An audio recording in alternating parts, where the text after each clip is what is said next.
a questa serata che fa parte del tour di Luca Tombilotta per presentare The Orange Hand. Oltretutto qui è tutto arancione, quindi questa copertina Perfetta. è perfetta, di perfetto design proprio. Okay.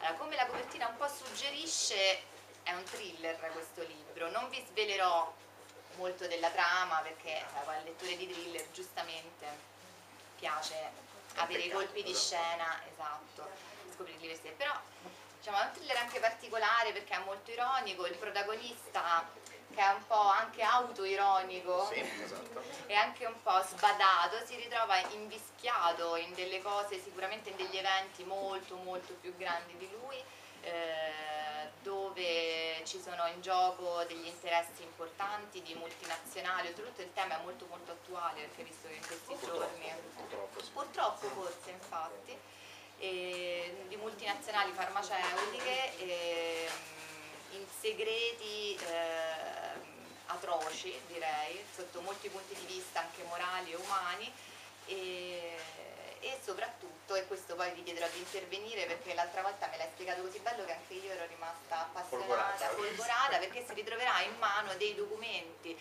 ancora più segreti che riguardano la guerra del Vietnam e l'uso delle armi chimiche. Quindi io ti chiedo, l'idea del libro come è nata e come ti sei documentato anche rispetto alla vicenda in alla generale, vicenda, okay. sì, esatto, anche dell'agente arancio, che da qui anche un po' il nome Prende il titolo, esatto. del libro. Vabbè, allora, il libro è un thriller sui generis, nel senso che parte dal presupposto che non volevo fare il classico personaggio onnisciente che riesce a indagare e a capire quella che è la trama che gli sta capitando comunque attorno, ma volevo fare un personaggio un po' diverso dal solito e cercavo un background, una cosa da raccontare oltre alla trama poi vera e propria.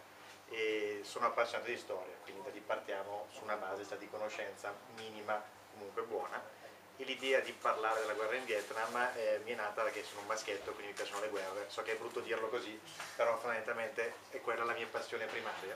E l'idea del Vietnam è una guerra abbastanza particolare, che è contemporanea, tra virgolette, però se ne parla poco in Italia, ma anche in generale, se non negli Stati Uniti, in chiave però melodrammatica si può definire, perché comunque gli americani sono molto attaccati a questo concetto del Vietnam, perché vabbè, giustamente hanno avuto enormi quantità di vittime, esattamente, e quant'altro.